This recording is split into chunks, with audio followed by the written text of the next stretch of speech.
Hello everyone, मैं कविता और आज हम पढ़ेंगे वातावरण के बारे में कि वातावरण क्या होती है और इसकी कितने घटकें होती हैं, किस प्रकार के घटक में कौन सी गतिविधियां पाई जाती हैं।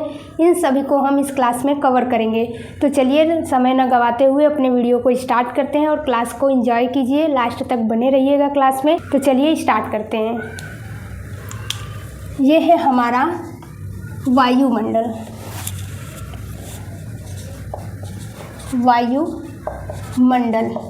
वायुमंडल कहते हैं वातावरण में पाए जाने वाले हवा के माध्यम को हम क्या कहते हैं। और वातावरण में वायुमंडल एक महत्वपूर्ण घटक होता है जिसमें वायुमंडल की सभी परतें पाई जाती हैं। यानी कि पृथ्वी पर हर एक जगह अलग अलग तापमान होता है, उसका अलग अलग घनत्व होता है। एक तापमान उसका होता है इस प्रकार कि ये है हमारी पृथ्वी, यानी कि पृथ्वी से इसकी ऊंचाई को मापते हैं वायुमंडल के। दूसरा इसको मापते हैं समुद्र से। समुद्र से ऊंचाई अलग होती है और पृथ्वी से वायुमंडल की ऊंचाई अलग होती है।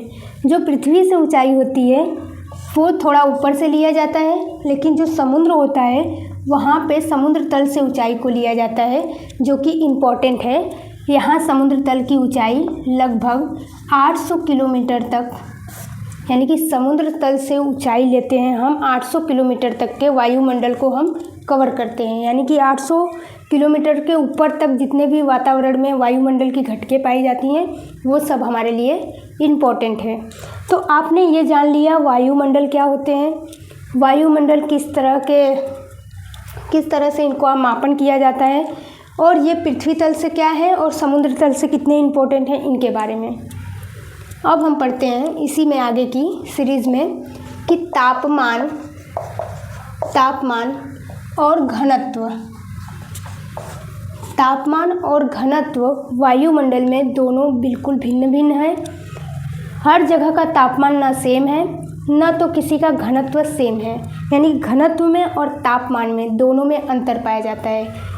किसमें? वायुमंडल में। ये तो हम सभी जानते हैं कि जो है पृथ्वी पे सूर्य जो है वो चमकता है, और सूर्य के चमकने से हर जगह पे तो समान रूप से तापमान बना नहीं रहेगा, ना तो समान रूप से उसका घनत्व बना रहेगा। तो इससे हम क्या कहते हैं कि हर एक जगह पे अलग अलग वितरण होता है, अलग अलग जगह पे अलग अलग समय का परिवर्तन देखने को मिलता है। उसी प्रकार वायुमंडल में भी इसमें परिवर्तन देखने को मिलता है। अब हम इसी सीरीज़ में आगे पढ़ते हैं कि वायुमंडल की कितनी स्तर हैं। उन स्तर के बारे में हम समझते हैं और इनको जीवन से भी जोड़ते हैं कि हमारे जो भौगोलिक जीवन है उस जीवन में इस वायुमंडल का क्या रोल है और इन घटनाओं का क्या महत्व हमारे जीवन में। इन सब चीज़ों के बारे में हम समझते हैं। पृथ्वी के ऊपर जो मंडल पाया जाता है, जो वायुमंडल का घटक पाया जाता है, उसको बोलते हैं क्षोभ मंडल, और इनके हम समताप मंडल। इनके भी ऊपर एक परत पाया जाता है जिनको हम बोलते हैं मध्य मंडल, और इसके ऊपर भी एक परत पाया जाता है जिसको हम बोलते हैं ताप मंडल, और सबसे ऊपर एक परत पाया जाता है जिसको हम बोलते हैं बहिर्मंडल, एक्सोस्फीयर। यानी कि टोटल हमारे पृथ्वी पर 5 प्रकार की परतें पाई जाती हैं, और कौन से परत में कौन सी घटनाएं देखी जाती है उन घटनाओं को हम इस वीडियो में समझते हैं। सबसे पहले है क्षोभ मंडल। पृथ्वी से लगभग 13 से लेके 18 किलोमीटर तक की ऊंचाई पर यह परत पाया जाता है, जिसमें सबसे ज़्यादा मौसमी गतिविधियाँ पाई जाती हैं। मौसमी गतिविधियाँ का मतलब होता है कि जिसमें सबसे ज़्यादा आंधी, तूफान, चक्रवात, सुनामी, बरसात, ये सारे मौसम, ये सारी घटनाएं जो देखी जाती हैं वो इस परत में देखी जाती हैं। साथ ही जो ये परत होता है वो समताप होता है, मतलब कि इसमें गर्मी पाई जाती है। गर्मी, ठंडी, ये सब कुछ ऋतुएं इन परतों में हमें देखने को मिलती हैं। तो जितना ज़्यादा ऋतु परिवर्तन होता है, जितने ज़्यादा मौसमी घटनाएं होती हैं, ये सब कुछ हमें क्षोभ मंडल में दिखाई देती हैं, ट्रोपोस्फियर में दिखाई देती हैं। ट्रोपोस्फियर में इसके साथ साथ जब गर्मी की ऋतु होती है तो ट्रोपोस्फियर क्या होता है, वो थोड़ा ऊंचा हो जाता है, यानी कि इनकी ऊंचाई थोड़ी ज़्यादा हो जाती है। ठीक। और जब गर्मी का टाइम होता है तो समताप मंडल थोड़ा क्षोभ मंडल क्या होता है, थोड़ा नीचे हो जाता है, यानी कि इनकी ऊंचाई थोड़ी कम हो जाती है। कि एग्ज़ाम में कभी आपको पूछा जाए कि क्षोभ मंडल ट्रोपोस्फियर में गर्मी में और ठंडी में किस प्रकार की मौसमी परिवर्तन देखने को मिलता है, तो आपको ये पता होना चाहिए कि गर्मी में ये थोड़ा ऊपर हो जाता है, इनकी ऊंचाई थोड़ी ज़्यादा हो जाती है, और ठंडी में इनकी ऊंचाई क्या होती है, थोड़ी कम रहती हैं। ओके। इसी के साथ साथ इसमें कितने घटनाएं होती हैं, सारी ऋतु परिवर्तन होती हैं, सब मौसमी घटनाएं देखने को मिलती है, ठंडी गर्मी सारी कुछ सब कुछ इसी मंडल में हमें देखने को मिलता है। इसी के साथ साथ पृथ्वी पे ये भी आप समझ लीजिए कि पृथ्वी पे बहुत सारी गतिविधियां होती हैं। तो बहुत सारे लोग सोचते होंगे कि पृथ्वी पे जितनी भी घटनाएं हो रही हैं, बारिश हो रहा है, तूफान हो रहा है, सब कुछ तो आसमान से आ रहा है। आसमान से नहीं आ रहा है, ये इतने से इतने किलोमीटर तक की ऊंचाई पे ही देखने को मिलता है, जो कि 13 से लेके 18 किलोमीटर तक की ऊंचाई पे है।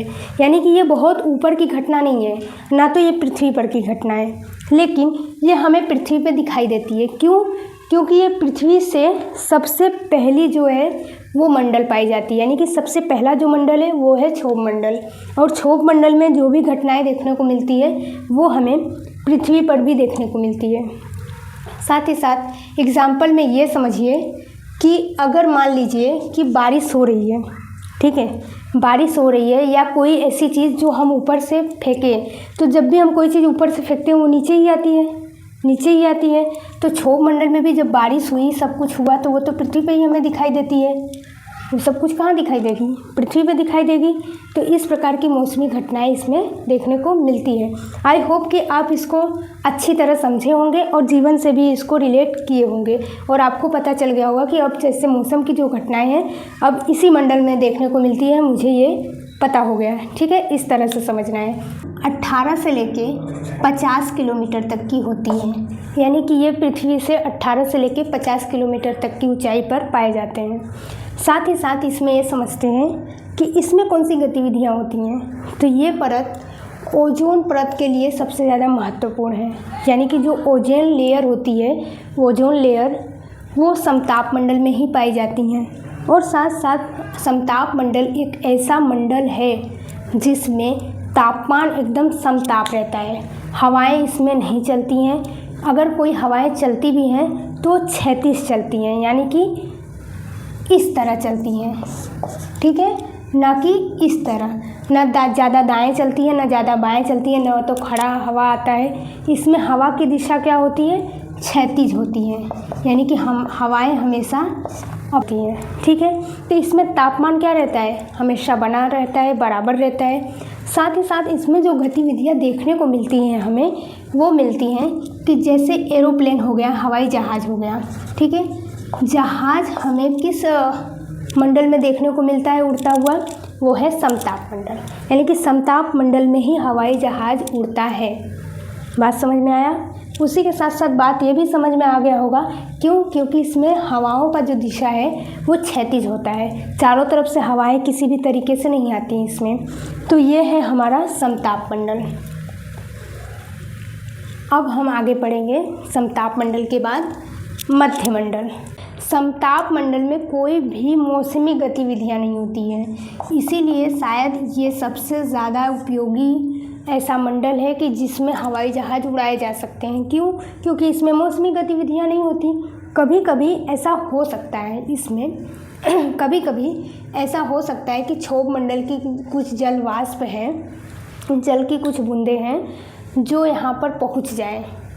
कभी कभी, ऐसा नहीं है हर समय, कभी पहुँच जाए तो यहाँ पे एक क्लाउड बन जाता है, एक बादल बन जाता है, जिसको हम नेक्रियस बादल कहते हैं। क्या कहते हैं?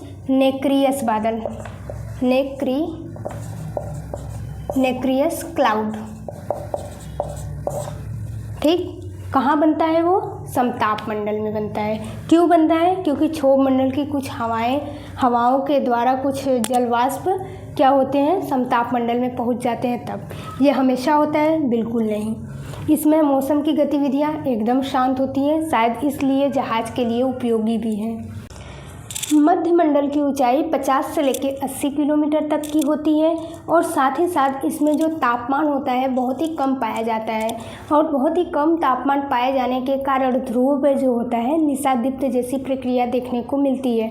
अब निशादीप्त क्या होती है उनको हम इस प्रकार समझते हैं और ध्रुवों की जो क्लास है वो मैंने पहले ही ले लिया है, तो वो आप वीडियो में देख लीजिएगा, लास्ट में वो आपको मिल जाएगा और मैंने डेप्थ में बताया भी है।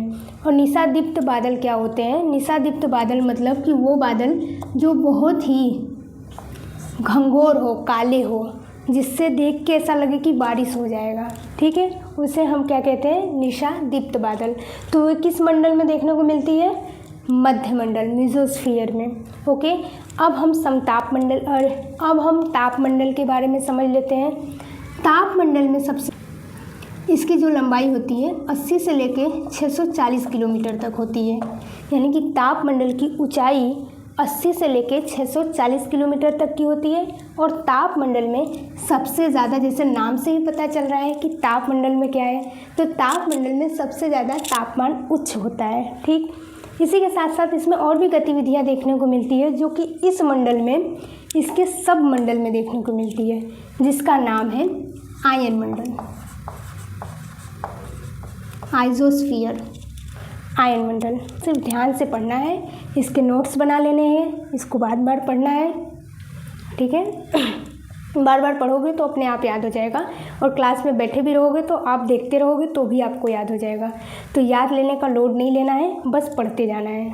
ओके, चलिए अब इसी को आगे बढ़ाते हैं। और आयन मंडल, मैंने आयन मंडल के बारे में नहीं बताया, चलिए इसको शुरू करते हैं। आयन मंडल में हमें आज की गतिविधियाँ देखने को मिलती हैं, जैसे हमारा संचार हो गया, इंटरनेट हो गया, रेडियो तरंग हो गया, ये सारी चीज़ जो होती है ना, तार तरंग, ये सब कुछ कहाँ होते हैं? वो सब कुछ आयन मंडल में देखने को मिलते हैं। यानी कि आज जो हम फ़ोन पे बात करते हैं ना, वो कहाँ पे दिखाई देते हैं? वो सारी चीज़ कहाँ पे होती हैं? वो है आयन मंडल में। यानी कि जो भी कनेक्शन की से संबंधित जो गतिविधियाँ हैं वो हमें ताप मंडल के आयन मंडल में दिखाई देती है।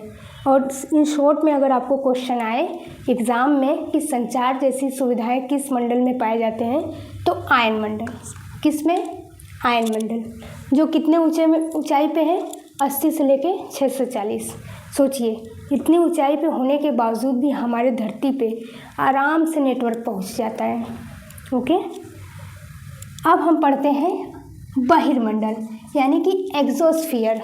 ये सबसे बाहरी मंडल है, सबसे दूर का मंडल है। इस मंडल के बाद वातावरण में कोई और मंडल नहीं पाया जाता है। ओके, यानी कि ये सबसे लास्ट मंडल है, जो कि 640 किलोमीटर से लेके 800 किलोमीटर तक होता है। मंडल में वायु का घनत्व कम होता है। वायु का घनत्व क्या होता है? कम होता है। और इसमें ऐसा भी हमें देखने को मिलता है कि जो तापमान है ना, तापमान यानी कि गर्मी, इसमें सबसे ज़्यादा देखने को मिलती है, लगभग 5000 डिग्री सेल्सियस। 5000 degree Celsius. क्यों ऐसा? क्योंकि ये सबसे ऊंचाई पे है। इतनी ऊंचाई पे जहाँ सूर्य, समझ लो सूर्य की किरणें जहाँ सबसे ज़्यादा पड़े, सबसे ज़्यादा नज़दीक पे पाई जाए, तो वो तो मंडल हमारा गर्म रहेगा ही रहेगा। तो इसी तरह बहिर्मंडल जो है कि सबसे ज़्यादा तापमानशील है, बहुत ज़्यादा तापमान होता है, लगभग 500 डिग्री सेल्सियस तक। तो आई होप कि आप इसको रिलेट करके पढ़ पाए होंगे और इसी के साथ साथ आप इसको समझ भी पाए होंगे। और साथ ही इसी तरह के इन्फॉर्मेटिव वीडियो जो कि एग्ज़ाम में आए और टॉपिक से रिलेटेड हो, यानी कि टॉपिक से हट के ना हो।